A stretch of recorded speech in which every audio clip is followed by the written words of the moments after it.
Hi, I'm Andre. I'm all the way in Vienna. I studied geology. I really neglected science for a lot of my life. Unfortunately, I came back into it after the UAP thing in the Congress started in 2021, and that intrigued me. And then I just dived into it. And thanks to Daniel, I had the opportunity to talk to Professor Avi Loeb and Robin Hanson. I hope to have Gary Nolan on my podcast pretty soon. And Leslie Keane had promised me, and Ralph Blumenthal. So I really had the creme de la creme of the people who have a great opinion about this whole UAP topic. Even though I'm not that much of a UAP UFO guy. I mean, I'm old, so for me, UFOs are just kind of like nuts and bolts type of aliens coming from a different, planet or galaxy or wherever. But the more you take a look at the whole topic, it's gotten so wide. The phenomenon is so big, and in the end effect, I think we just end up thinking that the whole thing has more to do with your consciousness, and that's a topic that really interests me. And the whole question, what does life in the universe look like? Where did it come from? Um, I mean, where did it come from? Where is the origin? It had to start somewhere. And are we the first? I had this wonderful discussion with Robin Hanson with the whole theory of grabby aliens in the universe. And it got me thinking a lot about the whole topic. So I'm starting to write this whole thesis on abiogenetic evolution of life in the universe because that really interests me. And you just come into real problematic questions. And the funniest thing is if you look at the whole topic, you realize that the beginning of life had to start somewhere. Okay. And the question is, did it start in one point? Or is it just a mathematical formula? And so carbon life just starts everywhere where it finds the means and the possibilities to do so. And that's an intriguing thing. And I have this kind of basic philosophies that I picked out. And for instance, one of my ideas that I've been working around is that certain things happen at certain times. So like the beginning of life in the universe happens at a certain point in time in universe. And now the further you look at it, and then it gets really obscure because you look at the time arrow.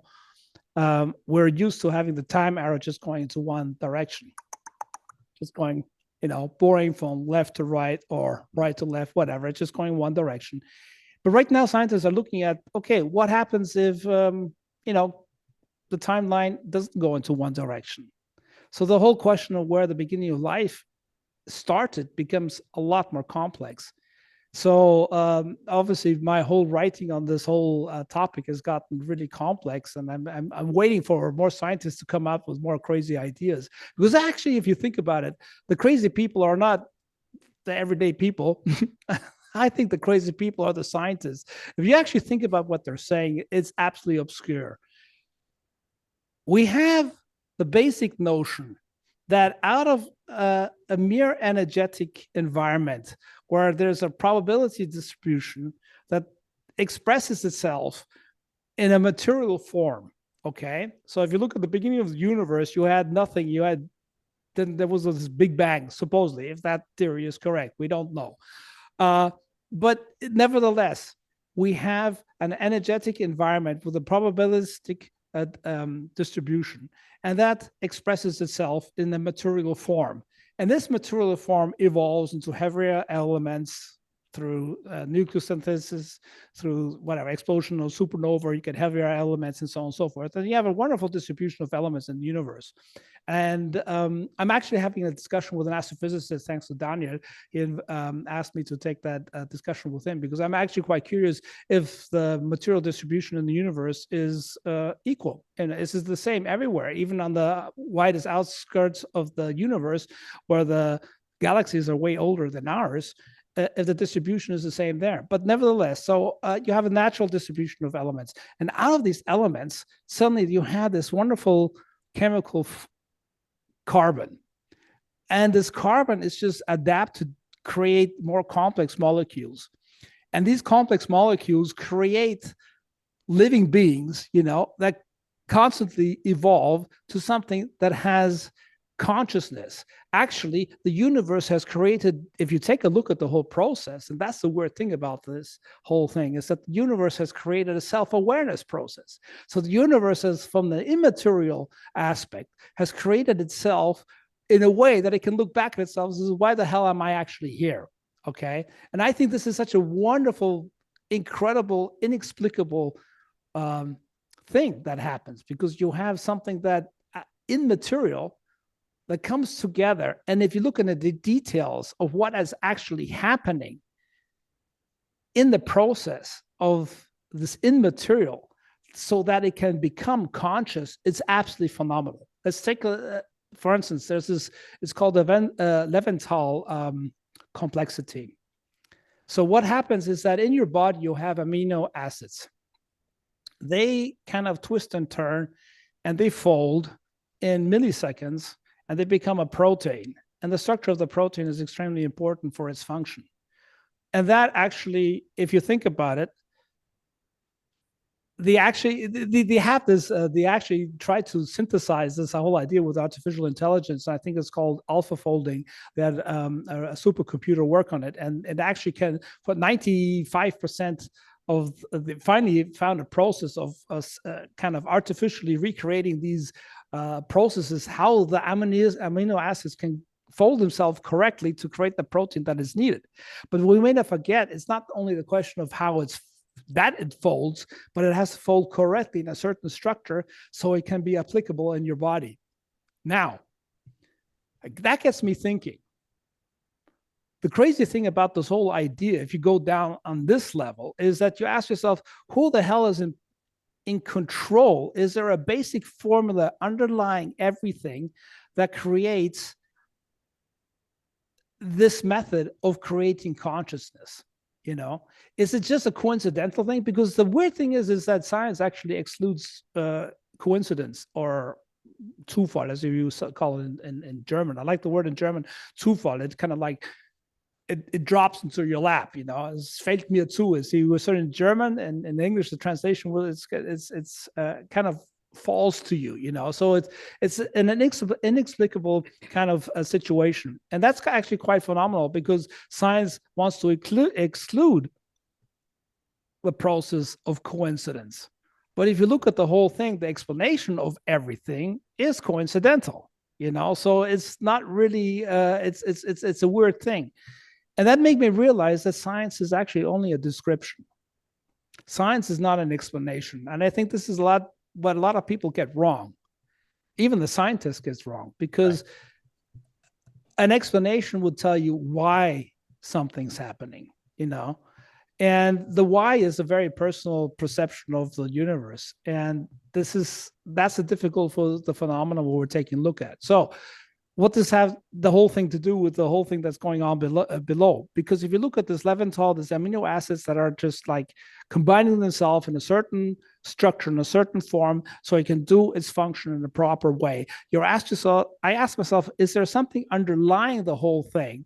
Is there a basic formula that actually dictates beyond the coincidence that, okay, you might have so and so many reactions, and that might coincidentally express itself in a certain way that it might be beneficial for you. But in certain environments, there might be an underlying formula under which everything lies. And this is what I'm really interested in, because also if you look at your zygote, so if you look, the man produces sperm, the woman produces eggs. There's something within your body. And I'm not a biologist. I would love to talk to Gary Nolan about this, because I ask myself, okay, half of your DNA is being taken, cut out of your chromosomes and being taken, and it says, okay, this is viable is that a coincidental thing? Or is there a higher plan in that, So the problematic about discussing this is because most scientists would say, oh, it's coincidental. You have like 7 billion people, and there to take out this information, there this information, and whether information is viable for survival, it will pertain. But survivability does not necessarily explain why certain things pertain in the history and evolution, because certain information might get lost and certain information might be necessary. So it's a very, very complex situation. So if you look at the whole thing, the whole evolution, the complexity that you have, is there a possibility that we can take this coincidental evolution and progression of life within the universe and put on the deterministic side? And even physics is thinking about the same thing. So you can go into the quantum realm and you see in Bell's theorem that they're thinking about the same crazy stuff. They're thinking about determinism, indeterminism, in the causality of the whole quantum realm, okay? And then it gets really obscure. And that's when I just lean back and I says, you know what? You scientists are all really freaking out of your mind, because what the hell you're talking about has no relevance for anybody out there, And the deeper you go into the whole phenomenon, you got to ask yourself, okay, in how much is the material really that important? Is it the consciousness that's perceiving the whole thing maybe more important than the actual fact that it's a causal, linear direction of reality that expresses itself in a certain way? So it gets really, very, very complex the further you go down the rabbit hole. So I work myself down, then I get lost, and I work myself back up, and so like, where the hell are we? So if I look back, if we go back to the whole question, actually, the most important thing that we actually, if you would take a look at the UAP, a UFO topic, I don't like the word UAP. For me, it's still UFOs, because still I don't know that. It gets complex, because if you talk about UAP, we're accepting the fact that, okay, these things might be, which I lovingly call Atlantis theory. It might be some whatever alien or unknown species living among us, okay, like Atlantis or whatever. I don't know. I think it's kind of crazy. The other people are talking about, well, it might be time travelers. The other people are talking about they might be interdimensional. And I think we should differentiate between inter and intra-dimensional. The difference is between interdimensional, that's my definition, by the way, there's a copyright on it. No, interdimensional actually means that like the dimensions are separate from another, so you have to travel from one dimension to another dimension. Intradimensional is like it's all in one, which the idea which I actually favor. And then you have the typical old UFO, UAP hypothesis that you have like aliens coming from some distant planet. But you cannot exclude the question of consciousness. What the hell are we perceiving in our reality? And I'm really curious. And I think the big step would be if we finally would find some fossil on Mars, we fly to whatever, Enceladus or Ios or Europa, one of the moons of Jupiter or Saturn, and land there, and we actually find primitive life. Then it would open up in our minds. Right now, we're still stuck with this whole idea. Is it possible? Are we the first? Are we the only ones? And that question is not solved. I mean, if we're quite frank about it, it's still an open question. So before I go rambling for the next 3 hours, what do you guys think? Since we talked about consciousness, what do you think? When does consciousness start? In a lifetime, or basically? For us humans, what do you think? When does consciousness start? I mean, were you conscious about yourself when you were a year old or 2, or in the womb of your mother already? What do you think? When does it start? I always wonder, when does consciousness start? That's a fantastic question. And I like the German word again. I think German has a wonderful way of describing certain things, because it's called Bewusstsein is consciousness. And that's kind of more like the word self-awareness. Okay. So I want to differentiate that between Bewusstsein, which is a form of being I am. Okay. That's like an egocentric perspective of what is. And I think consciousness is, for me, something that stands above everything. I kind of have the feeling, and this is because I write. I haven't written for a long time now. Since I'm doing this podcast, I'm writing a lot, and I realize sometimes you write and you ask yourself, where the hell did that come from? Or where the heaven did that come from? It's like it's a spiritual kind of, it just happens, you like look at the words, and one day you like it, the next day you're like, oh my God, that's BS. That's forget it, throw it overboard. But basically, I think there is a consciousness that in which we can have contact with. And if you remember, we had the discussion with Greshel last week, I think it was. And I kind of like this perspective in this whole thing. I think there's a consciousness beyond us in which we can tap in. And I say this is speculation. I can't prove it. And I think this is a big thing for science. How the hell can we prove our thoughts can be connected to something that might be universal? I think that's a very challenging aspect. And that's why if I look at the whole question about UAP, UFO, and what the whole phenomenon thing, if you ask me who's going to be the first person who's going to be able to pinpoint something and say, you know what, I think there's something going on, and I have the data, we can prove it, I think it's going to be Gary Nolan. I think it's going to be, before anything physical, be James Webb or even Professor Avi Loeb. I just don't think the physicality of the question is the big question. I think we're in the precipice in our society of changing our perspective of what is real. And we're not the only ones asking these questions. We're not only the esoteric people. We're asking these questions for, decades, hundreds of years. We're actually scientifically asking ourselves, what the hell is reality? And which part of consciousness is this taking part of? And I'm just sometimes, it's phenomenal if you're Sir Roger Penrose, if you listen to him, what he talks about. And I had this incredible, watch this, I think there was a Kurt Mangal on the theory of everything.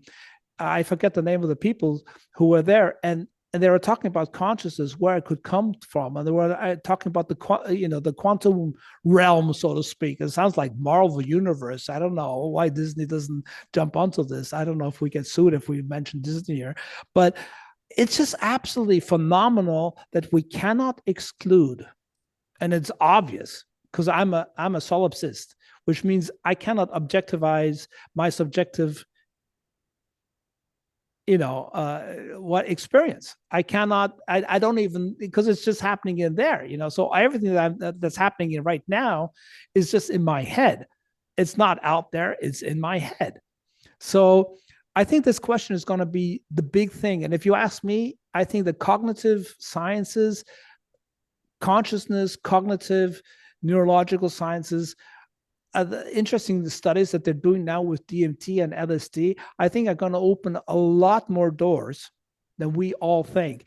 And to answer this whole big question, what is life? What is our perception of life, of our reality? Life, I meant actually reality. What is our perception of reality? I think it's going to get really a lot more complex in the idea of how our brain works. Because actually it's incredible. What is in our body that actually decides what is relevant or not? There's a process in our mind that, and I mean, where our DNA kind of predestines our biochemical setup in our body. So we produce biochemical hormones and proteins and whatever in our body that influence the processes that happen in our brain, which neurons are activated. Okay. Then we have obviously our environmental input, our psychological input, and everything. So that gets a little bit more complex. But if you look at this whole level of this hierarchy of where all these things happen, you ask yourself, what part of your brain decides what is relevant for you or not? And these are questions that are just, I find Gary Nolan is the only one who's really getting into these kind of questions, because he's looking at this whole thing that he was studying, this I forget the name of the part of the brain. There's put them in your brain that he's been studying with the people that had these negative experience with Skinwalker Ranch and so on and so forth. And he saw that, okay, some neurons might have been kind of damaged. So the brain has found new neurological links in the brain, and that enabled them to experience things in a different way. Wow, that is an incredible statement. So that means our whole aspect of reality is such a relative thing, you know? And the question is, where is the freedom of choice? Is the freedom of choice within you? Is there some part of you that we can still kind of alter everything? I mean, these are really difficult questions, because the basis of the whole thing is, after all, if you ask me why we're not in contact with all these phenomena, is because our consciousness is not able to do that. And that's why I think Gareth Nolan is in the right approach to find out a way how to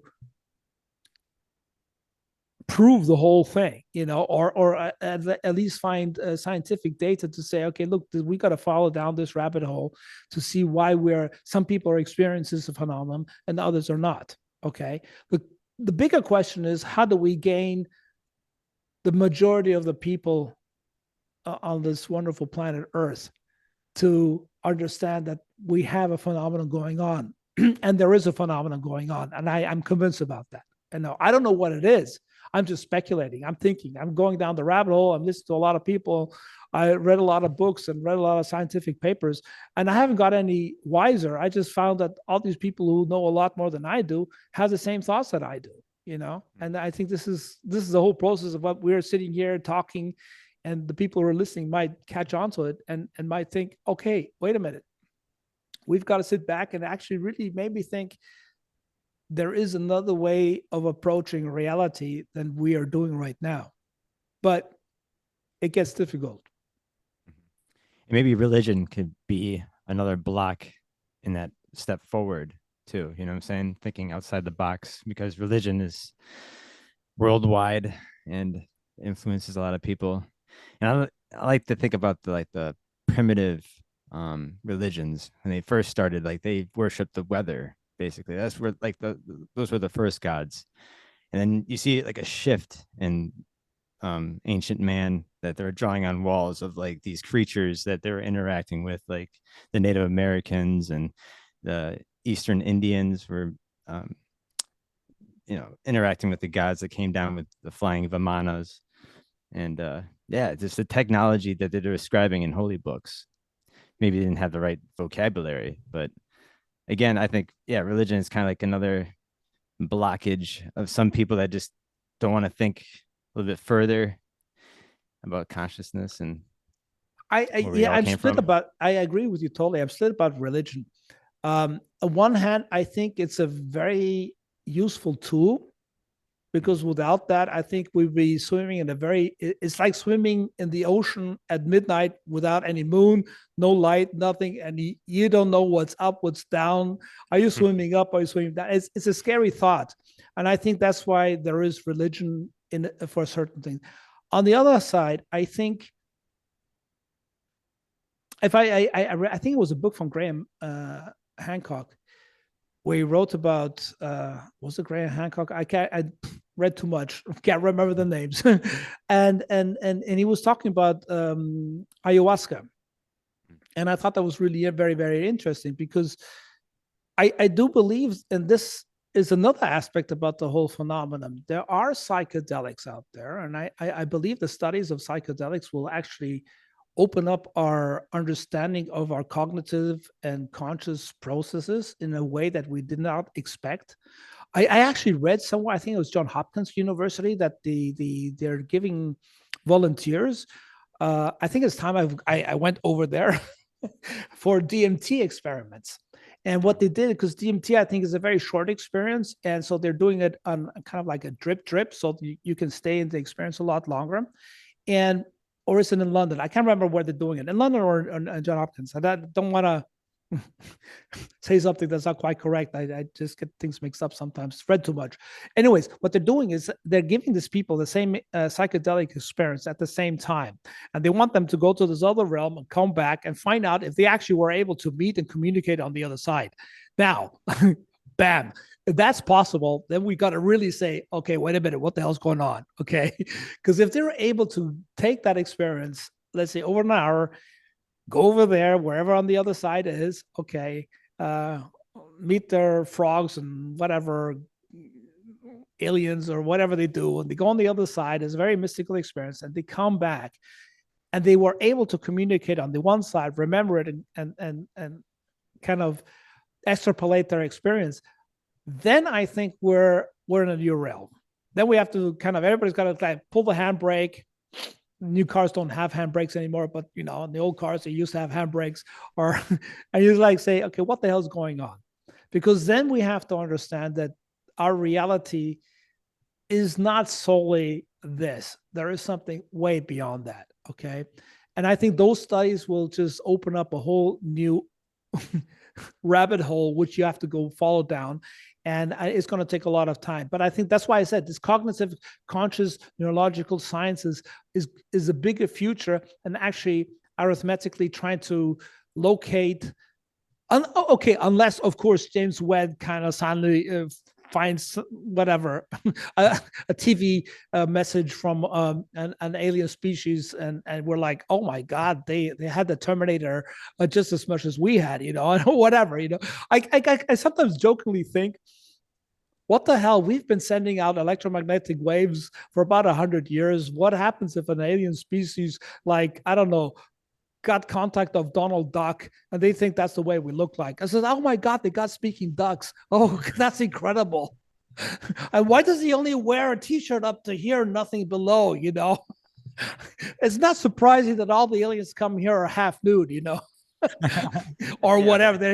I don't know. It's weird. This is the other thing that I actually think aliens have bad taste, because all the descriptions I had up to now with aliens, they're not wearing any cool stuff. They don't have any nice clothes on. They all look kind of like boring, Even their spaceships look boring. They don't even have a toilet or possibilities to shower. So hygiene is also a different perspective in their society.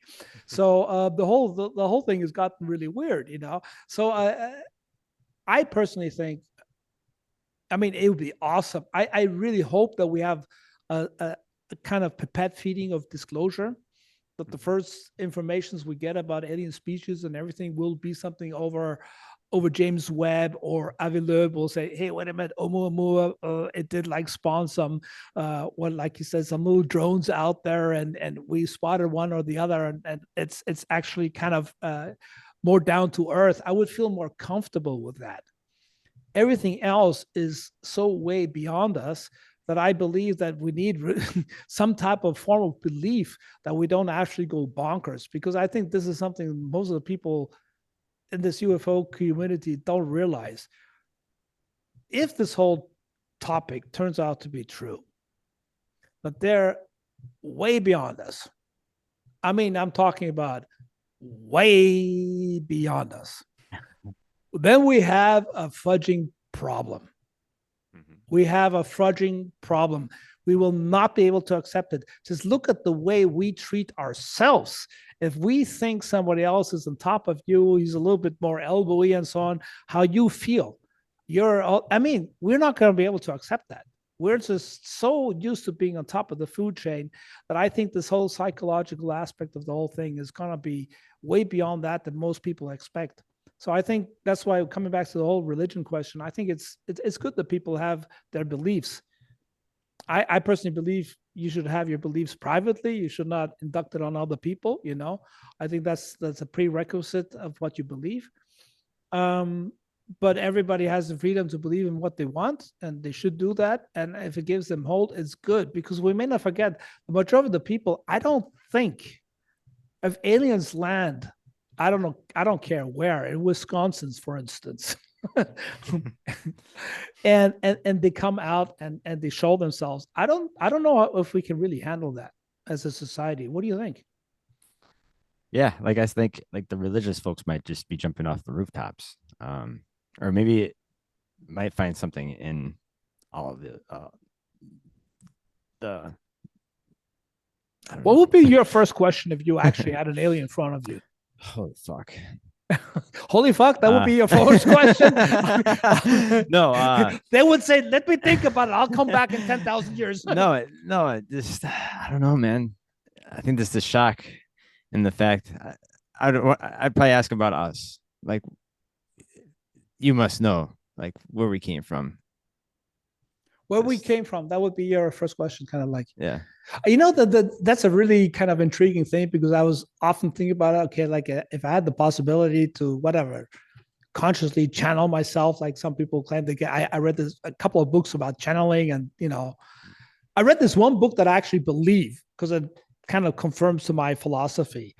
But the first question that I kind of was thinking about it would be, yeah, what about, do you have a Jesus or deity or something like that? But actually, I'm way beyond that. I don't care about those questions anymore. The real actual question is what the hell are you looking for? What are you interested in?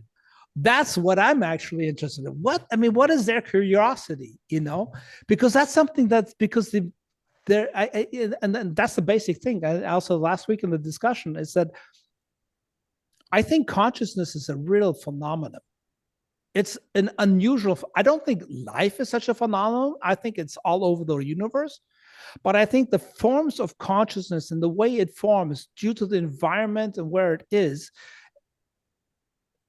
expresses a certain type of consciousness. Okay. So we're on Earth, we have abundance of organic life.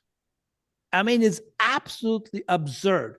And how this life interacts. We were talking about just ayahuasca, just the whole idea. How the hell did they find ayahuasca? This thing has a biochemical interaction with our brain that does something. Is that coincidental? I have no idea. So, coming back to Graham Hancock, I believe that he wrote that the original paintings on the wall from the Stone Age people is that they actually found out that most of the plants out there have psilocybin out there, or some halogenetic properties, and they ate all this stuff and they were all boned out of their head, and they were really high, so they were drawing these drawings. Because actually the phenomenal thing is, even I think the paintings of 70,000 years ago in the caves in France and South Africa, turn of the century, in Indonesia, they showed the same symbols, like half animal, and like in Anubis, I think it was like this kind of, what was it, like a cat face and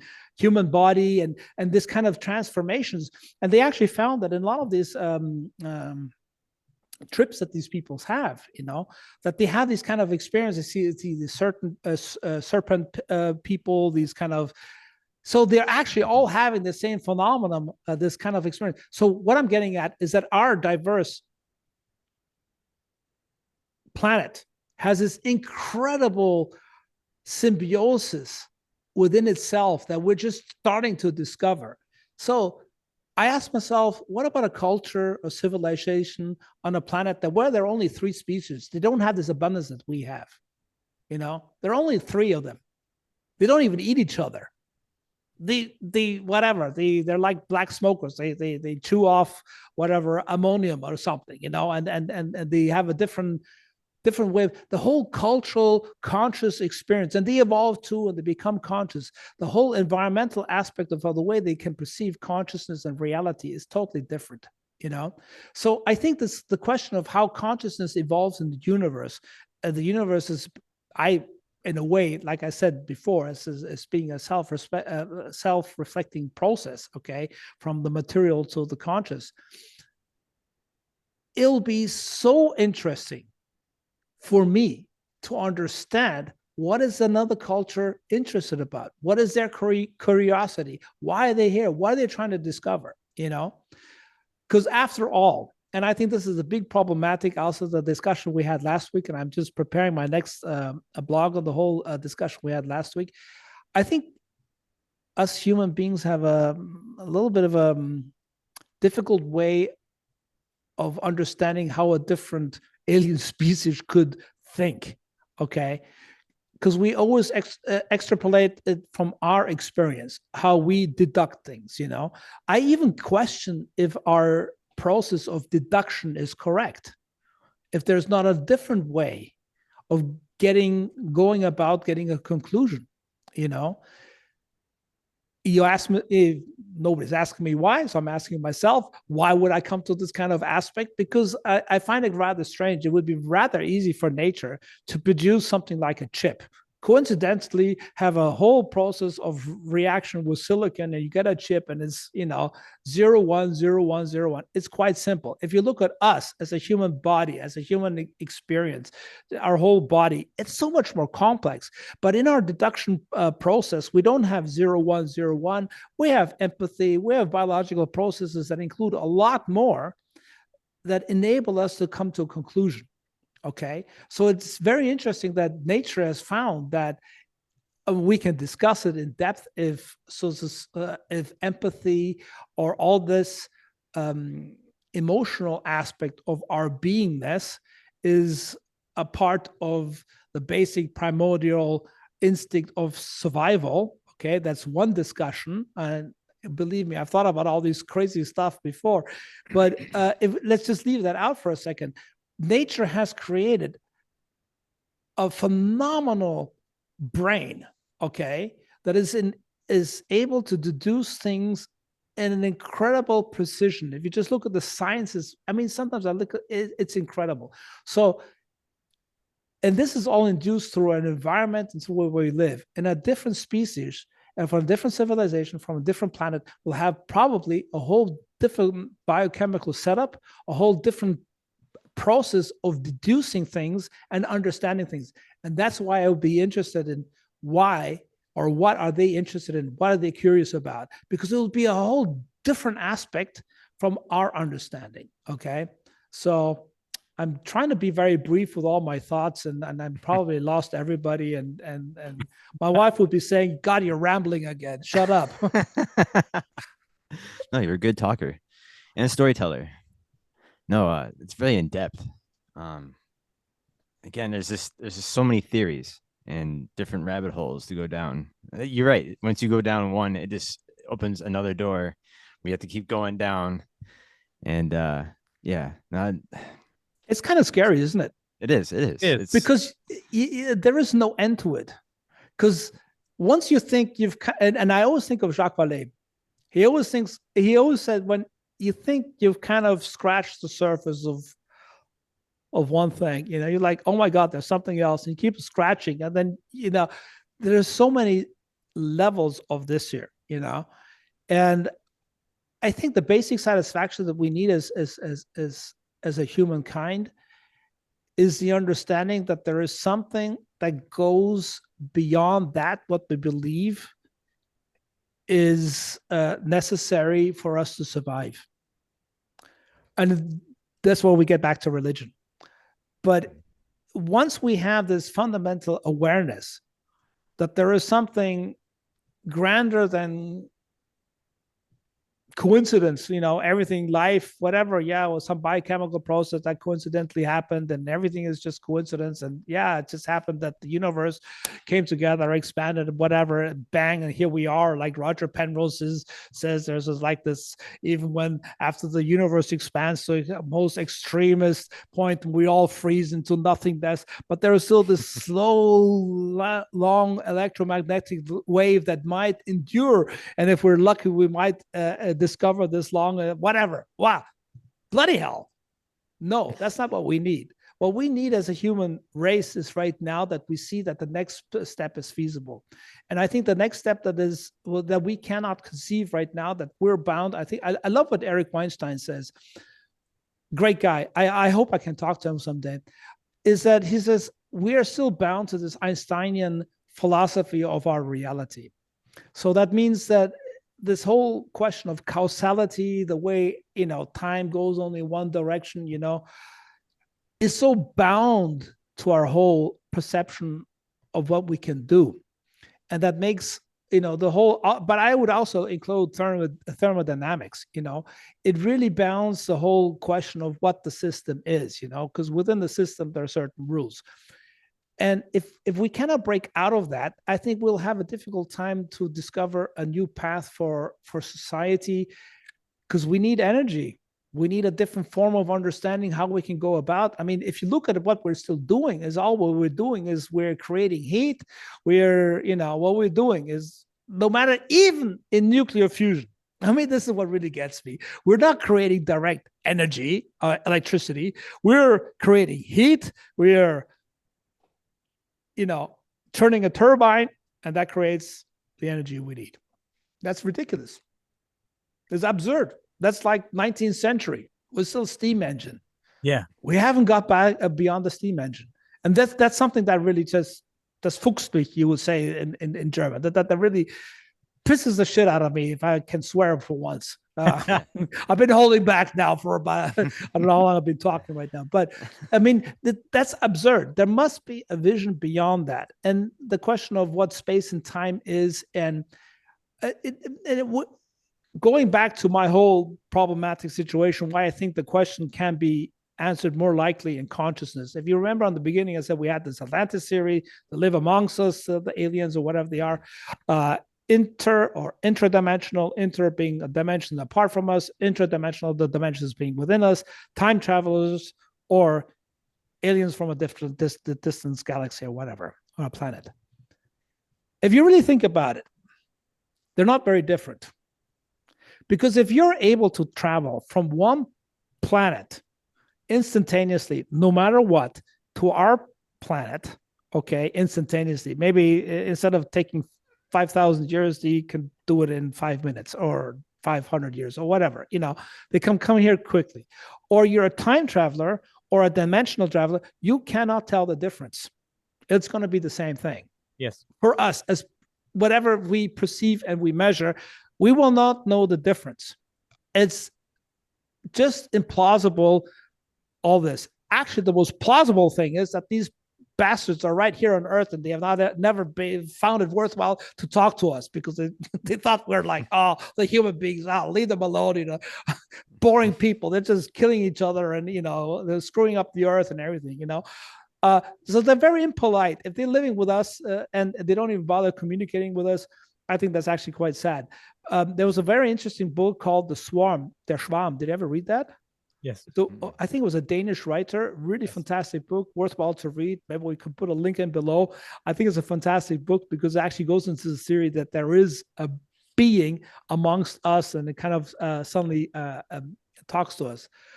But if we take a look at the whole thing, and I think this is a big question, and I just recently watched this show by Sabine Hossenfelder.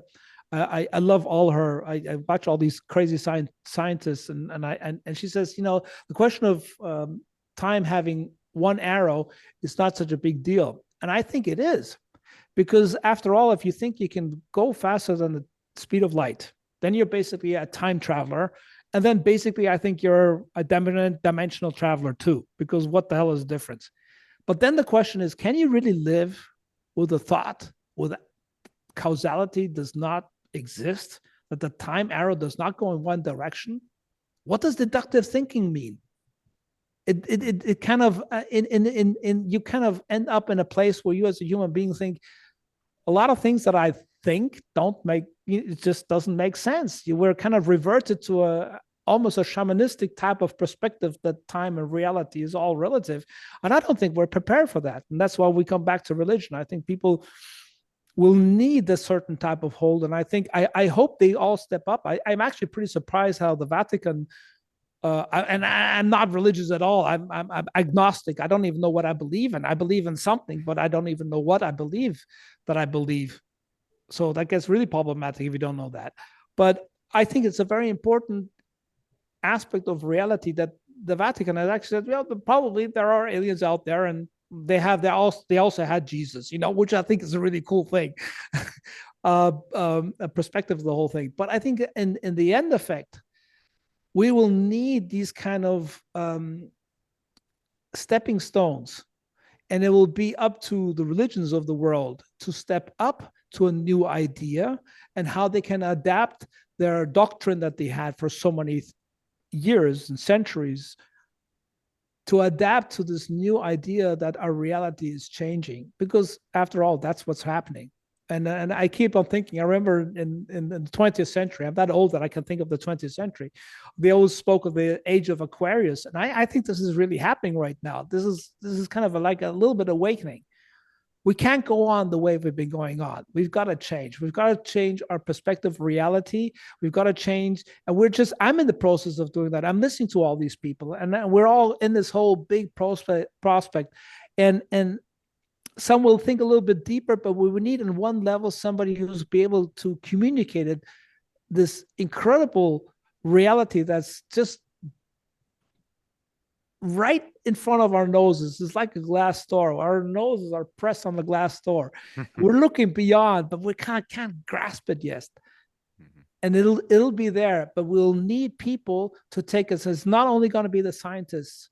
It's going to be a lot of clergymen and religious people who are going to help the majority of people over this hurdle. And I really hope that they're all onto this, because it's going to be for the more.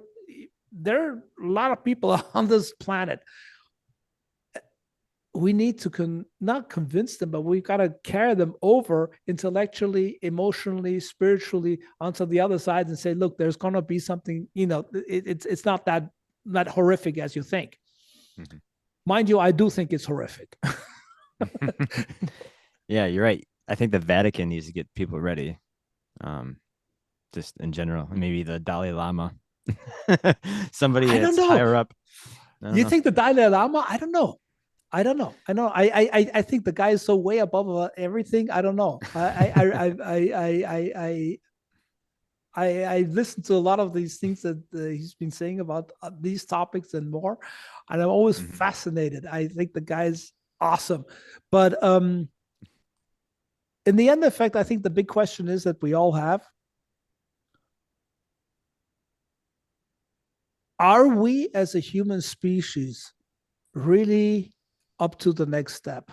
Can we do the next step? And that the next step means asking ourselves, do we need this ferocity, this aggressiveness, this taking environments for ourselves? Do we need this aspect? This is what Robin Hanson talks about in this grabby alien philosophy. Is this really something embedded in us that we really have to do, that this is the way that we can survive? Is this the real necessity of the whole thing? Or is there something beyond that? And I think we can't really see that. We're still in this process of thinking that we need to protect ourselves, and sometimes we need to take the next environment beyond ourselves to protect ourselves. And then, where do you stop? You go around the globe, you end up with yourself. And I think that's a big question. I truly hope that there is something beyond that. I can't see it right now. I don't understand what's going on. I don't understand why we're having wars, why, every 30 seconds somebody's dying of starvation and a kid is dying. It breaks my heart every time. I think we have the possibility. We live in this luxury. We talk over internet. We have created all this here on the backs of people who are working in mines in Africa that bring out lanthanides and to get like $1 a month or something. It's actually shocking. And we can't get out of this, because we need this to live our lives. But we're actually, we have to be all, if we believe in a spirit, if we're in any way spiritual, we need to pull the handbrake and says, this cannot be that we live our luxury on the life of others. And I truly believe this. This is a real big stepping stone. I mean, this has nothing to do with UAPs and so on and so forth, maybe in the farther sense. But as long as we don't open up our minds that we're actually costing other people's livelihoods and lives and unhappiness, it's not the way. I don't believe it is. That's not the way of survivability. I believe in symbiosis. I believe in this, that everything, as a geologist I can say, everything that has survived millions of years is only that has worked in symbiosis, have found a way to work together. And that's why I come to this kind of assimilation idea that I spoke of last week with Grushel. Unfortunately, I think I have to explain that a little bit better. I remember reading this one book about this one guy that channeled with some alien beings. I was totally intrigued, and they're all keeping us kind of dumbed down, and we kind of can do our stuff, but we cannot get out of a certain intellectual level or consciousness level. And that resonated with me. And I started thinking, if you think about a symbiosis and assimilation, and that's exactly what happens, is that when you assimilate something into your beingness, and I don't only mean physical, I understood now that a lot of people misunderstood me. Assimilation doesn't mean that I'm necessarily biologically assimilated in a bigger biological being, even though that's what I think. We can talk about that later. But I think its consciousness can be assimilated into a bigger objective. And the question is, in the process of assimilation, is it necessary for us to understand what the higher prerogative is of that thing in which we're being assimilated in? And that's the big question. Do we have the capacity or the possibilities to understand that, or do we understand that? And I give the example in biology. If you look at in our body, the mitochondria that gives us energy, where the ATP is inside, and so on and so forth. It's actually its DNA, its basic code is alien to our cells. So some way, that's where a lot of paleontologists and scientists actually explain, somewhere where this prokaryote integrated or eukaryote integrated another thing into its system and found, oh, wow, it can give me energy. So they kind of were happy together, and the mitochondria didn't want to do more. It just liked what it was doing. So it was assimilated. It didn't question its position in this other singular cell organism. Now, I think that's interesting, because I think that's exactly how things happen. I think we're assimilated in societies. I think we're psychologically assimilated. We're physiologically assimilated in certain things. And maybe we're not up to it yet to understand the bigger prerogative question under which we are assimilated under. And I think this is something that I'm taking a closer look at, because there is something to it. Why are we falling back to similar patterns? Why do we psychologically and socially, psychologically, in a bigger aspect, have such difficulty to adapting to new situations? We revert to old situations, old patterns are a lot easier for us to accept, and we actually, fantasize about whatever monarchs and all these kind of crazy ideas. Bloody hell, that's all kind of really stupid. We have really psychologically a difficult time to evolve in our perspective of how things can move ahead.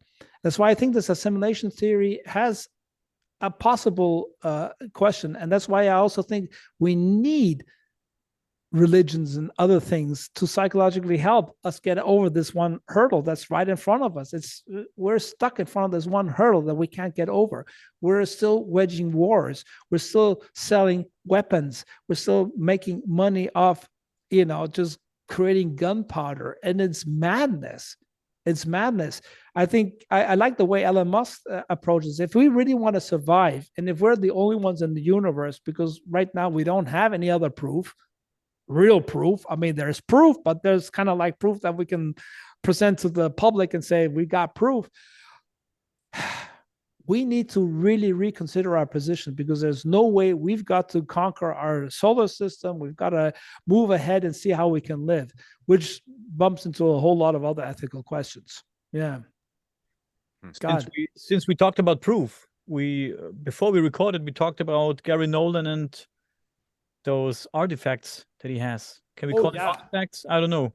Can we call them artifacts? And Dustin was talking about this sphere. Who had this sphere? As far as I remember, it was in one of the shows was Ross Coulter and Bryce Sable. They came up with this kind of sphere, and I think it's in the hands of Gary Nolan, who's devised a machinery to analyze the material. I think J. Allen Hynek too touched on this case.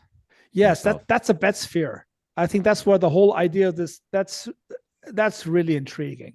Mm-hmm. Because this thing would actually move around on its own and follow these people in their house. What? Yeah, some really crazy shit.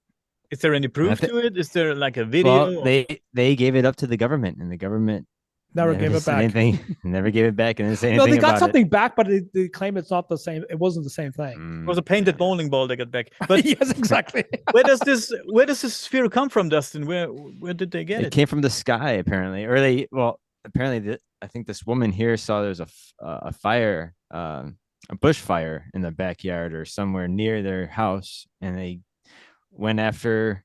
They went out. They went to the area where they had this fire, and then they found this ball just chilling there. Damn. And they picked it up, and then they found out they had some strange properties where it would follow them around the house, or it really weird stuff. It was like the texture and the weight of it was really odd. I don't know. Dr. Hynek was very impressed by it. I think it's coming back to life now because we're talking about orbs, and orbs is round, and you think of that, and so on and so forth. I'm very intrigued about that. I'm very, very curious what Mr. Gary Nolan, if you're listening to this, it's almost talk kind to of like me. the Foo Fighters, almost kind of like the same shape. Yes, yes, same size. Actually, I but have. Do we have to kind of parse this whole thing? I mean, I think there's a certain evolution about the whole perspective of the phenomenon. And if I look at Hess Stalin, we kind of have like these lights going around. We're not quite sure what it is. Mm-hmm. Oh, yes. Oh, that's a nice pic. Wow. It's actually, I own this photograph.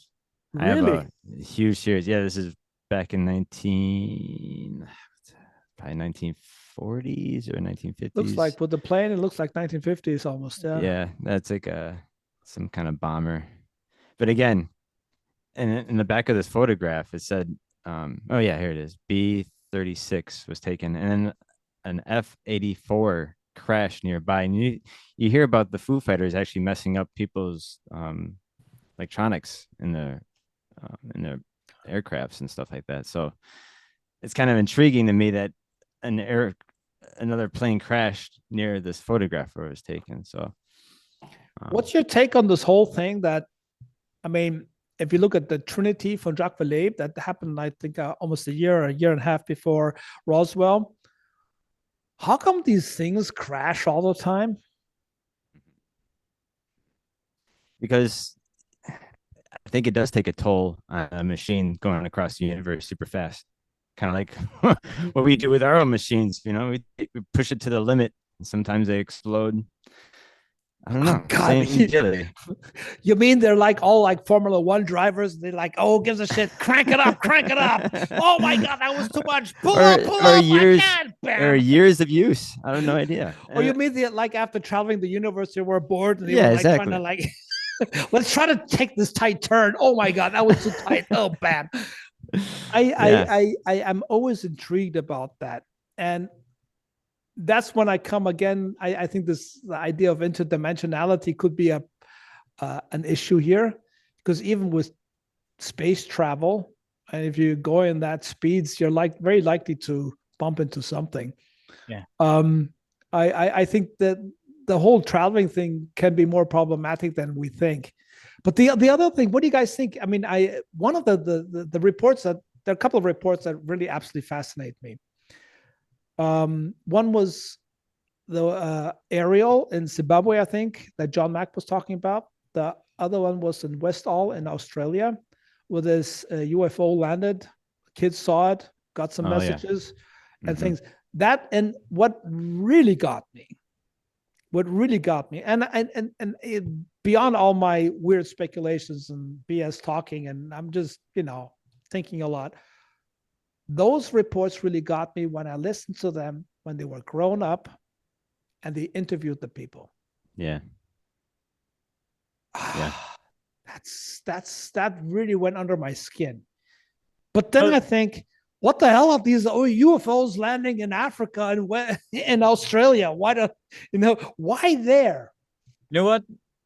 The Ariel school case is one of my favorite cases all time. Mine too. Yeah, there were so many witnesses, and I got the chance to talk to one of these witnesses. His name is Francis, and I met him in Frankfurt at a convention. His story was great, and it was so believable. What he Tell told us, me. tell us. What did he basically say? He himself, he didn't get those telepathical messages, but he spoke with the other children back then, and it told him what they received, like just the way he presented it to me, and he told me about how these things came down and how it happened. It was so. How did the aliens look like? I kind of this now when he's grown up, I saw drawings what the kids drew, but did he talk about what he saw? I asked him, but I don't remember. I don't remember right now what he told me about that. I invited him to the podcast, and I tried to contact him a lot of times now via WhatsApp and Instagram and Facebook, but he didn't get back to me. He said, I'd love to talk to him. I'd love to talk to him. I mean, I honestly, the aerial, now I'm going to get speculative. I think this whole question about why they appear somewhere, okay, has to do with consciousness, information, and space.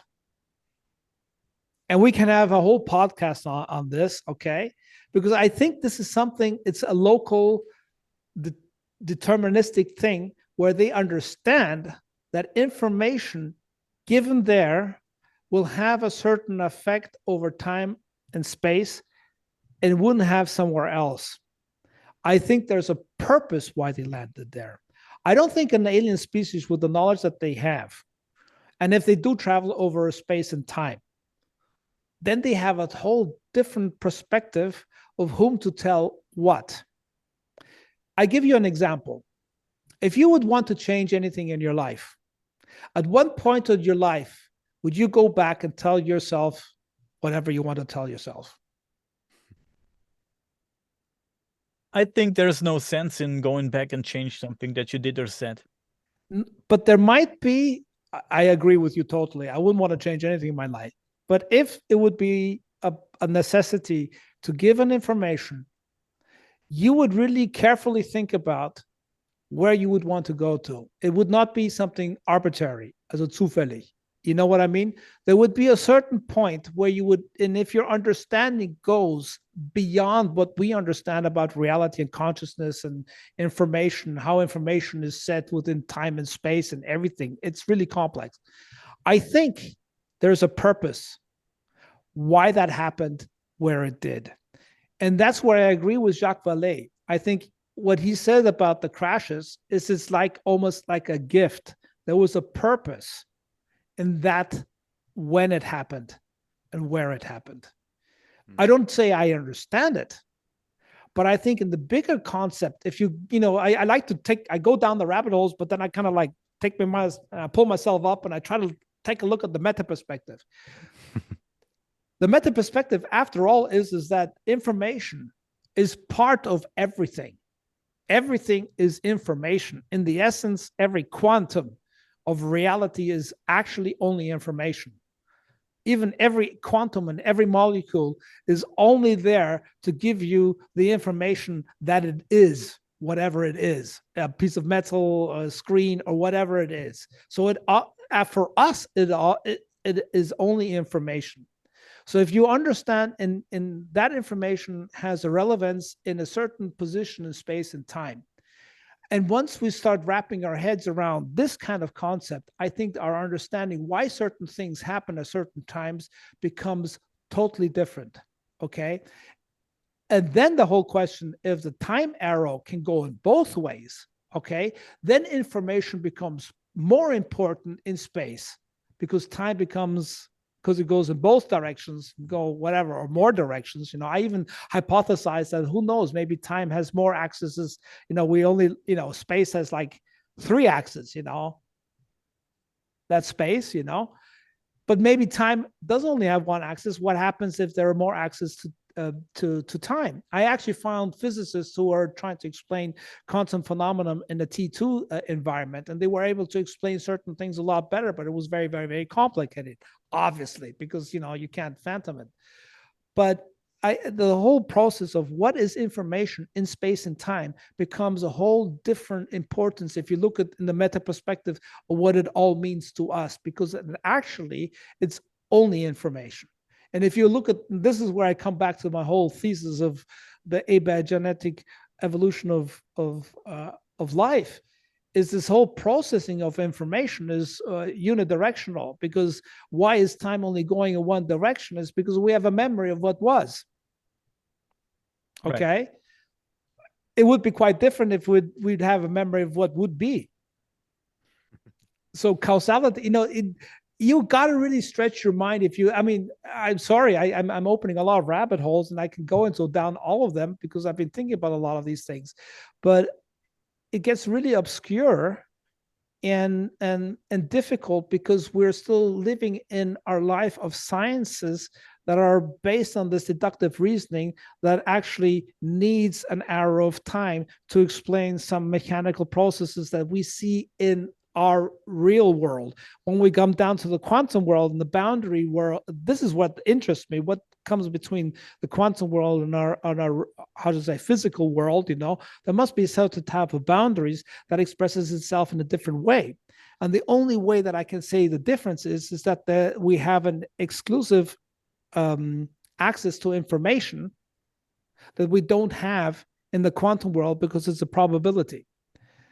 And that's really phenomenal. Why is this information very unidirectional and very explicit for our perception in one realm, but not in the other? So that's why I think esoteric and all this phenomenal thing, and it's working itself up the whole our perspective of reality. So yeah, sorry, get you guys lost all the time. So there we have this topic about UFO encounters, like at the Ariel School or in Australia, like you said. But what is your opinion on alien abductions or cattle mutilations and stuff like that? Oh, difficult. Yeah, it's very difficult. I really don't know. I don't know. Do you think there is something to it? Do you think this could be a thing? I mean, there's so many people for so many years claiming that they've been abducted or gotten in contact in some kind of way, got visited at the bedside or God knows where. There's reports of other stuff too, like Dustin told me about this one UFO case where a UFO came down. It sounds pretty funny, I know, but guys, somebody said it happened, and this UFO came down, and this guy was sitting in his kitchen and looking out the window. So in the side with his side eye, he saw this UFO coming down, and those humanoids got out, like creatures got out and asked for water, and in exchange for the water, they gave him. Yeah, it sounds funny. They gave him pancakes. I got pictures of that too. Wasn't that a film with Dan Aykroyd? Yeah, it sounds like a little bit. That was a film where they had a run and all. He wasn't allowed to spill the glass of water. Yeah, no, this happened up in Eagle River, Wisconsin, back in 1962. It could be, but anyways, yeah. The story is, like Daniel said, he was eating breakfast in his kitchen, and he happened to notice something coming down like an elevator out his window, and he thought it was something off his roof or something. So he goes outside and he realizes like this flying saucer, and this like little capsule opens up, and two guys, humanoids, came out and didn't say anything the whole time, but just motioned that they wanted some water out of this jug that they were holding up. So after he fetched some water, he came back, and these aliens gave him like little pancakes. Actually, I got pictures of it. But oh, wait a minute! I heard about something like that. Yeah, yeah, but they're very famous case. Yeah. So he brought it to some scientists and researchers to take some DNA out of it, and they found out that they're regular buckwheat pancakes, but didn't have any trace of salt. But if you think about it, everything on Earth has a trace of salt because of the oceans. And yeah, just the fact that these were out of this world. And if you think about religion with communion, it's almost kind of the same. You mean to say somebody in Wisconsin really had space pancakes? Yeah, I got pictures here. Cool. Well, I heard about space cookies, but I haven't heard about space pancakes. Yeah. Well, before we get to those cookies, I actually own these photographs. So 2 years ago, when Colonel Wendell Stevens' storage locker was up for bids, and I won a few boxes out of the storage locker bids, and I got over 200 photographs that Colonel Wendell Stevens collected throughout his years of research. Awesome. So I have these that I just released recently to the public, and they've been going viral, of this UFO with some kind of jet plane. Yeah, the series of photographs. Oh God, that's awesome. That's pretty stunning. Yeah. Especially because it's an analog photo. Yes. Yeah. That's true. And these two I have, the series with the F-117 stealth fighter. Okay. Okay. Okay. All right. Jesus. Okay. There's a sequence of photos which is extremely interesting. I think they're great too, especially like I said, because. But what? Sorry, that's. Sorry, Danny. I don't want to interrupt you, but can you go back to the photo before? Sorry, sure, Dustin. Now, that airplane up there, that's a relatively recent airplane. That's like a stealth bomber, isn't it? Yeah, from 1981. They had stealth bombers 81. I'm sorry, I'm ignorant. Yeah, well, this is one of the first few flights of the secret stealth bombers from 1981. Yeah, but you could tell that the plane is moving because it's got like a slight blur to it, but then the UFO is somewhat stationary, but it kind of like, moves around different angles. It's kind of like keeping an eye on that jet, making sure it doesn't do something to it. You know what I'm saying? This is another impressive photograph of two housewives that were taking a walk one day, and this is in Mexico somewhere. I mean, honestly, that looks really fake. Yeah, I'm sorry. Me too. Sure. Yeah, I don't. But sure. Yeah, I mean, it. On the other hand. Yeah. Again, this came from the storage locker from a famous UFO researcher, and I don't know. Again, I mean, this is his handwriting in the back of the photograph. I mean, the question there is the perspectives. I mean, I have to. I saw. Oh wow, what's that? And this is the man from Eagle River, Wisconsin, that had the contact with the two human that's ETs. A pancake. They gave him the pancake. Yeah. Okay, interesting. Oh, okay.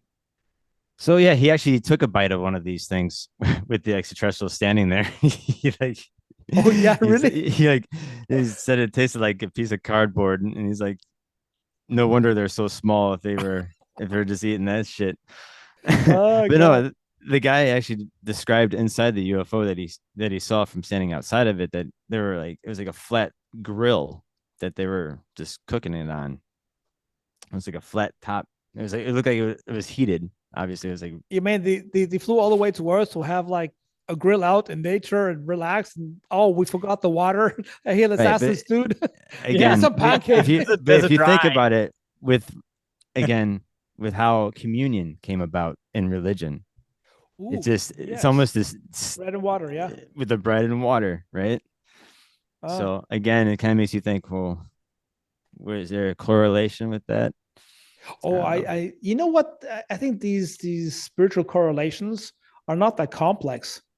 If you ask yourself inside, they're actually quite simple, and if you're an empathic human being, I mean, I that's really stunning what you just said. I have to digest that a little bit. I mean, coming back to Daniel's questions about the abductions, I have very lucid dreams. I mean, explicit lucid dreams. I used to write them down, and they took pages. I told my wife about that, but they're just like, Jesus Christ, when is your story over?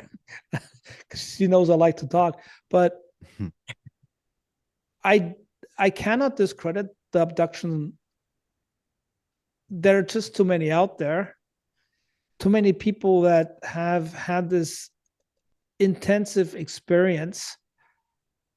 And I again, the question, what is real, what is conscious, and what's the difference, I really think there is something to it, and we'll learn more about it when time goes down. And I think Gary Nolan is the right person to answer those questions, because I think he is an experiencer. I don't know if I'm an experiencer. I need to go into hypnotic regression sometime and find out. As with the cow mutilations, I honestly think it sounds weird, but I think they just take out some tasty things and have a good meal. Honestly, because nothing else makes sense. Nothing else makes sense because, like last week, we talked about, yes, they're taking the DNA. There's so much DNA floating around, and every breath you take, you're inhaling. I don't know how many DNA from whatever, You can skin take particles. specific DNA if you take it from a specific Or human a genetic animal. harvest, basically. Yeah. Yes, for I their own know, but experiments. okay, I'm gonna give this presentation about this whole thing. Wait a minute. And this is what really irritates me about this talk about in UFO and UAP. If we're saying they're so far ahead, okay, in which aspect are they far ahead? How far are we to synthesize blood? How far are we to synthesize DNA? How far are we to manipulate DNA? And we're pretty close. It's not so far down the road. So we're talking about an alien species that can bend space and time, is 10,000 years or 100,000 years ahead of us. I don't think they're interested in our DNA. We try to get DNA from dinosaur bones. So like for research, maybe. I know you're totally right. But I'm talking about a civilization that's 10,000 years ahead, that they have a computer and artificial intelligence that we're creating that spits it out in whatever, a 3D printer, the question is, how far are things ahead and how far can we understand it? And I think I give you this example. If we would be in the 1920s, how much of our technology would they be able to recognize? That's like 100 years ago. Do you think? Good question. What's your thoughts? Good question. What are your thoughts? I love Daniel. He knows how to play tennis. He keeps on returning. It's like Björn Björk. He keeps on hitting that ball back. He just run left and right. You try to keep up with the game. Just don't want to step into the shit, Yeah, I know. Avoid stepping into the shit. But that's what life is about. It's like walking in the park at night. You never know where you're going to step into dog shit or not. But the question is, at one point, in civilization, there's our understanding of science and there's our reproduction of science, okay? Our reproduction of science, I estimate, is always about 100 years behind what we intellectually can do, okay? We can talk about that in detail later on.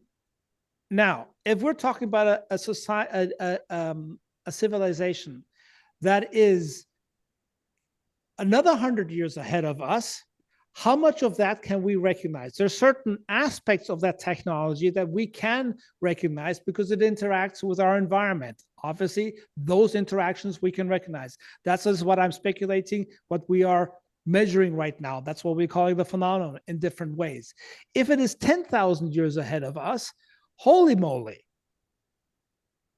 If there's a civilization that can last for 10,000 years and not kill each other off like we do, they have number one, a whole different psychological interpretation of an individual and of civilization and of the other. Is this benevolent? I don't know, but I would suspect so, and I would hope so, because if it isn't, then there are probably only 3 beings left because they killed off the rest.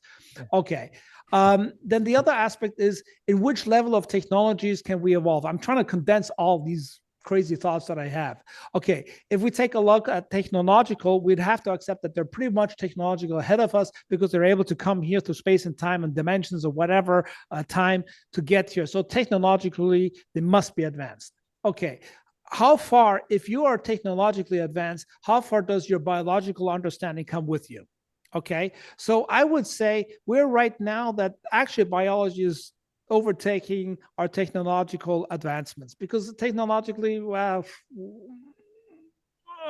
it's kind of, yeah, we got the internet, but it's still electromagnetic, still bound to Einsteinian philosophy and field equations, so on and so forth, 100 years old. But biologically, we're sequencing the DNA. We're actually thinking about how the brain works, how the neural network works, our bodies and everything, the proteins and so on. So actually, biologically, we're getting ahead. So eventually, you move up. At one point, if we cannot detect the technology anymore, they don't need our DNA.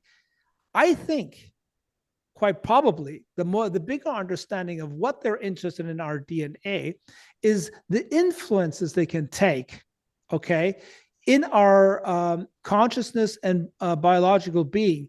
Maybe that would be an aspect because it might be different to theirs, okay? But if we're taking a look at what AI can do right now and what it can do in 100 years, what it can do in 1,000 years, and what it can do in 10,000 years, those questions are irrelevant because it would be able to do it anyway. It doesn't need us, okay? The only aspect why it needs us is that we're still conscious and interacting in our reality, and that's what they're interested in. Is okay, what is okay? Which things can we poke and influence, and what happens out of that? It's like a game, all right? Kind of. This is all very condensed. This is one thing we've got to accept. If technology is so far ahead of us, certain questions that we think what they're doing to us are irrelevant because we don't understand it, because they can do it to a certain extent way beyond us that we can actually understand it, because we're getting there ourselves. We're getting there ourselves, and we can understand that what the DNA sequencing means. What does consciousness mean in this whole DNA Tamanga in us, in ourselves, okay? Which influences can we take? So we're in there. If you're 100 years ahead, maybe we can recognize it a certain, if they're 10,000, 100,000, a million, 100,000 years ahead of us, like a lot of people say, it's a whole different content. But in this aspect, and this is where the thinking comes along when I looked at Robin Hanson, is if we're taking a look at civilizations that are really expanding through the universe, that may be visiting us, okay? The question is, in how far does a civilization that expands over a vast realm of the universe or a galaxy, and that is expanding, does each individual have psychological, emotional, philosophical still connection to where it came from? So then the question becomes, in which way does their mind work?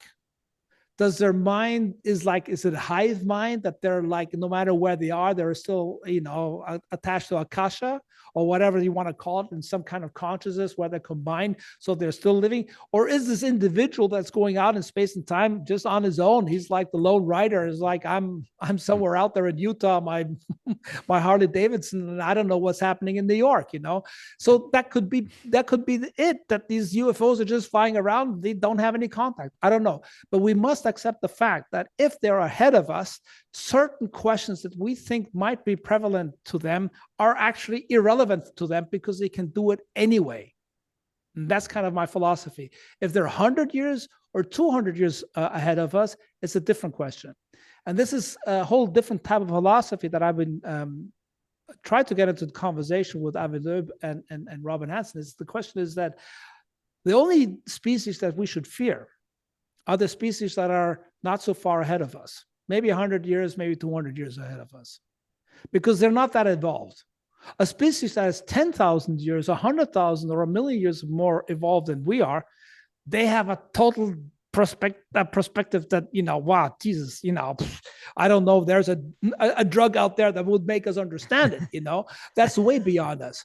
But a species that are 100 or 200 years ahead of us, those we must fear because they're technologically ahead of us, but they might have the same still primitive impetus of survivability as we do. And that's kind of like a core of my thinking. Yeah, well, okay, here I go again. But that's just assumptions. Of course. Of course. And I get the idea. And I think you're totally right. But going back to the dinosaurs.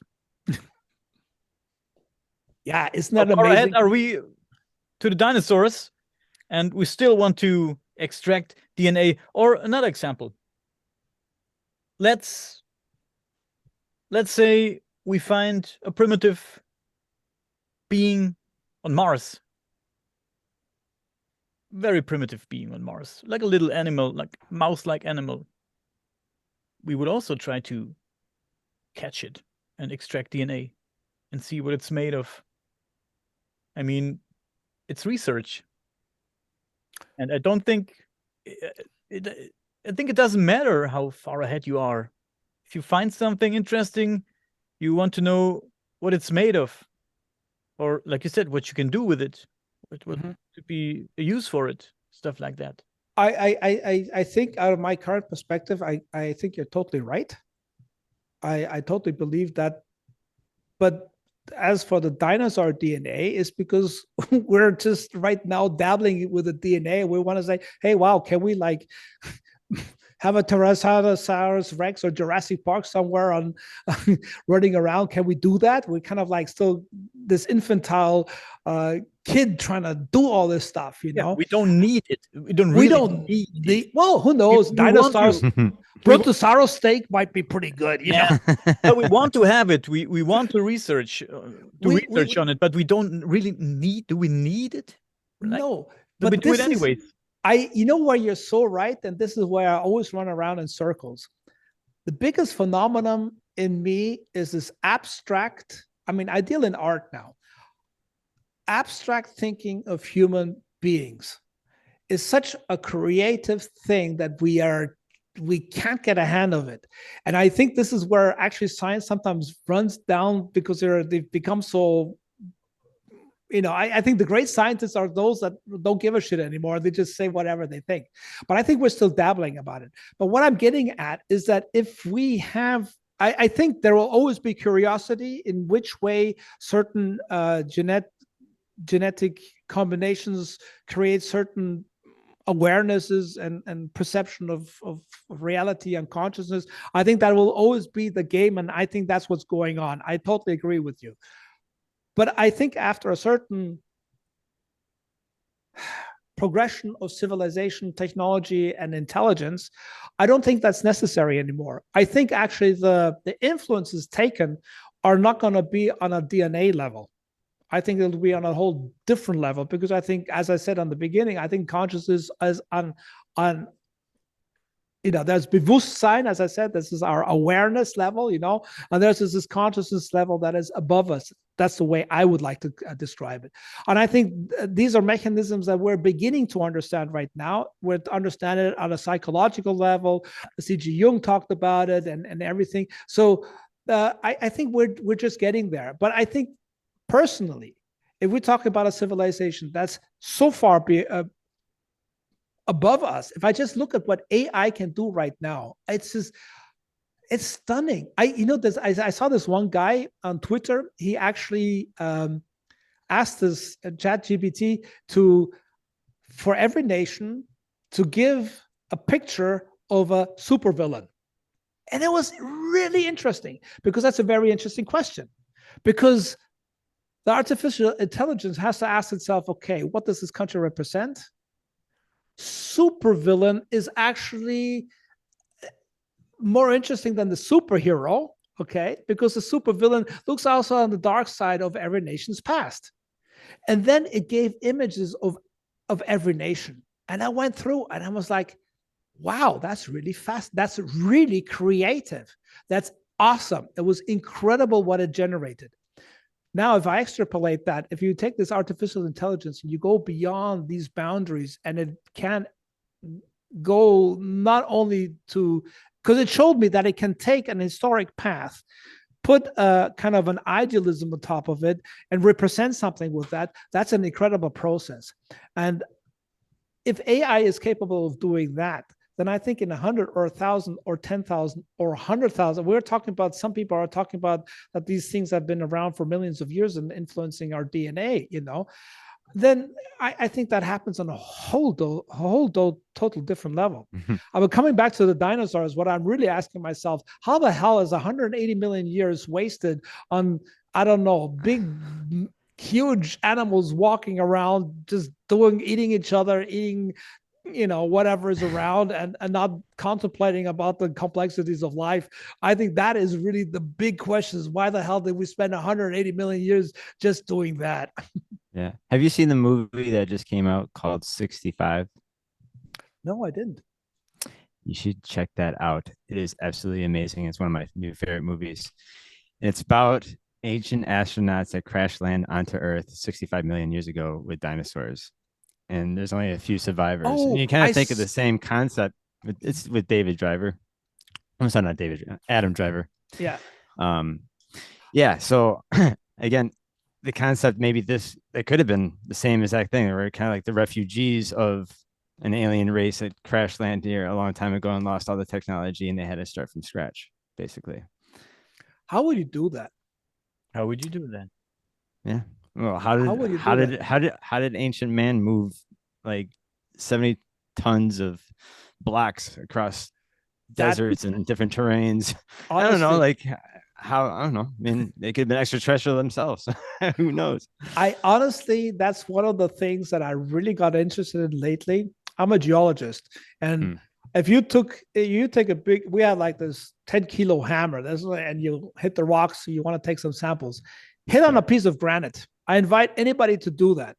Go down to your whatever store, get yourself a big, huge ass hammer, and go to a big, heavy granite rock and hit on it. See what difference you make. Zero. Yeah. Nothing. Just the slightest little thing splinters off. It is crazy.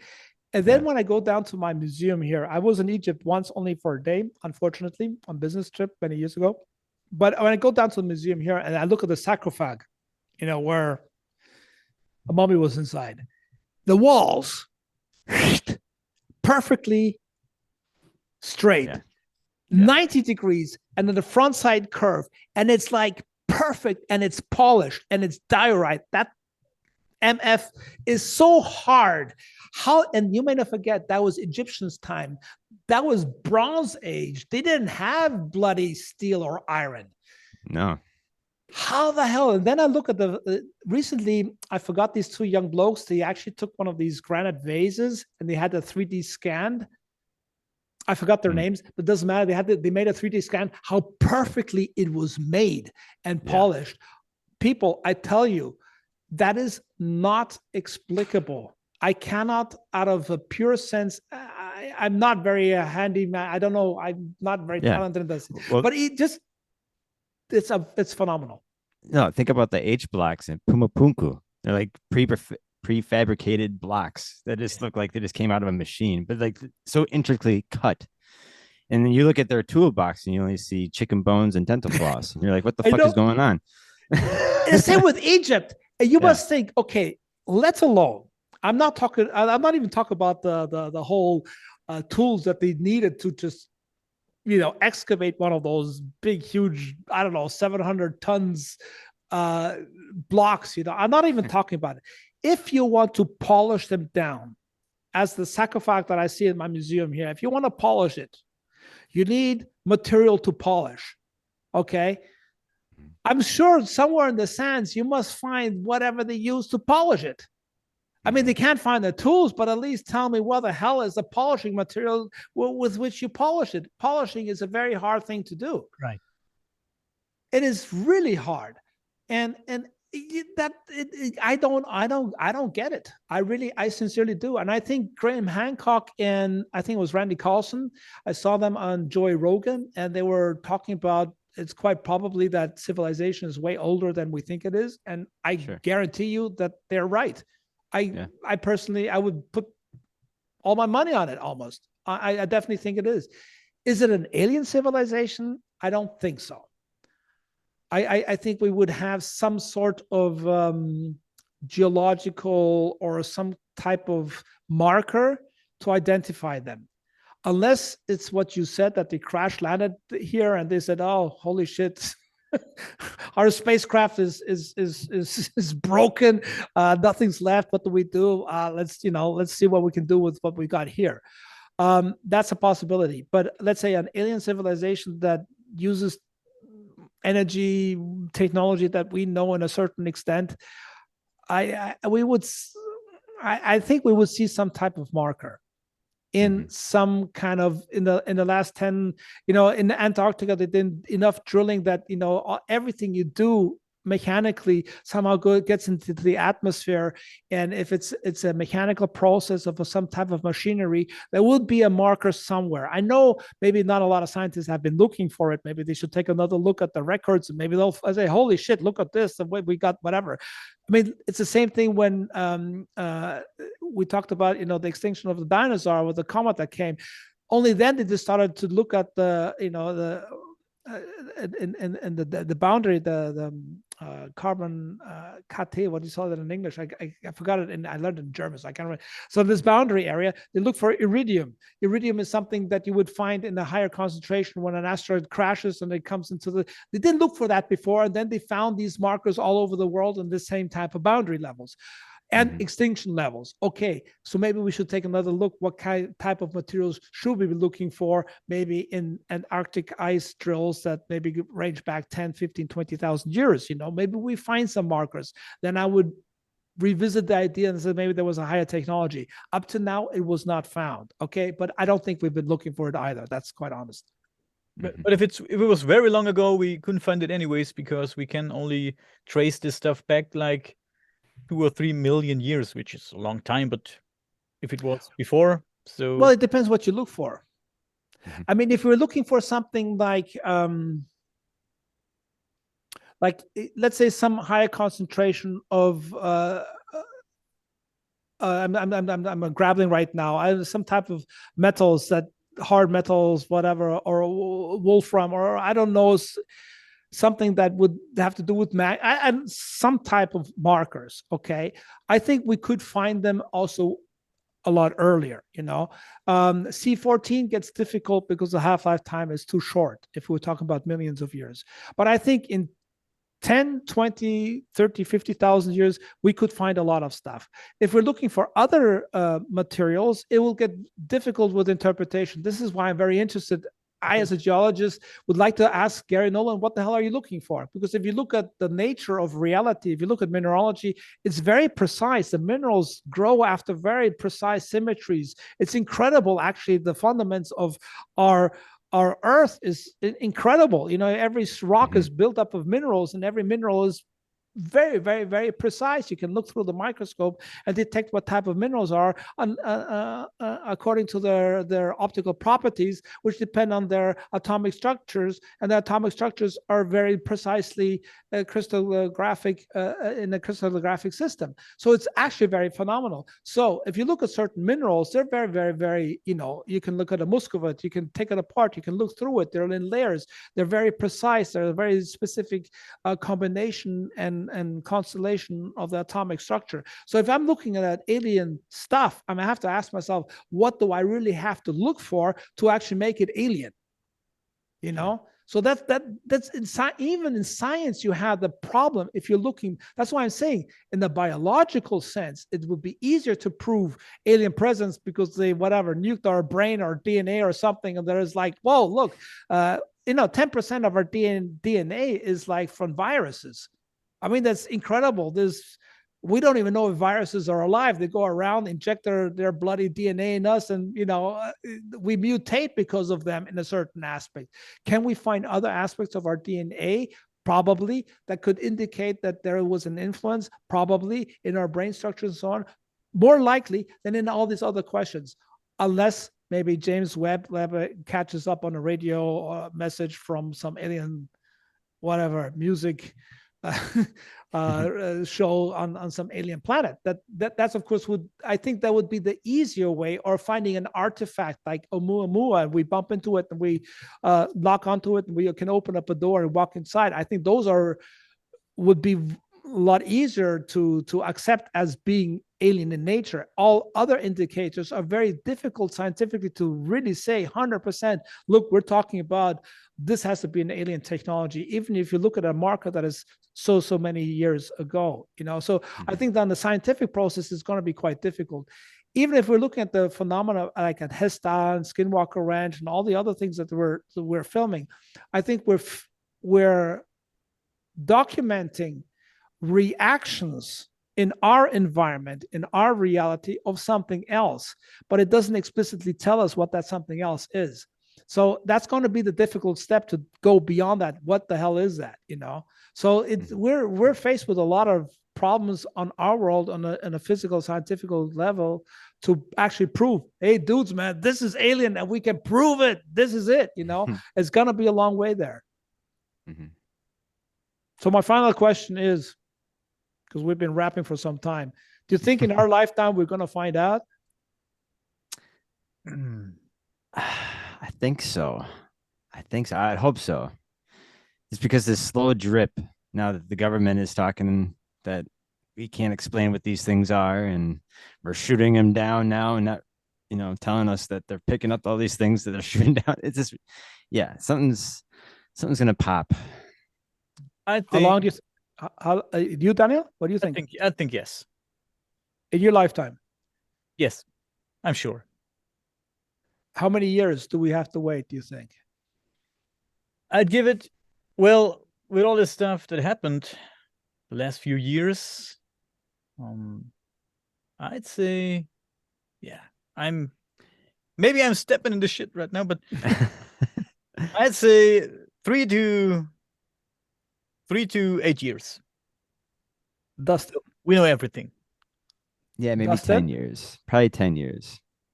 Interesting. I'm with Daniel. I think within the next 5 years we're gonna have a big question in front of us. Yeah, I think the fact that this subject is never going to go away. Yeah, it's here to stay. So again, it's going to happen regardless. Regardless, Yeah, I like that. I think it's inevitable. It's like who was as Thanos said in yeah. I'm inevitable. I think the alien truth is inevitable. I think, I think let's call it a night for that. I think before my ganglia is totally melting together in one big black hole and it's sucking me up and I'm disappearing in my own reality. And I don't think I like that. I'd rather be in you guys' reality. Anyways, thanks for the conversation. I really enjoyed that. Yeah, that was awesome. Thank you. It was great. It was a great talk. We learned a lot today, and you know what? We really would love to discuss the Billy Meyer case with you, and this was my plan for today, but we didn't touch it. But I'm sorry. I think you have some great thoughts on the Billy Meyer case, but let's do it the next time. I would love to do that. Anytime, Daniel, Dustin, I'm on board. Yeah. Okay. Cool. Great. Just give me a call. All right. Yeah, that was good. Thank you. Thanks. Cheers. Bye. Yeah. Have a Peace good day. and love.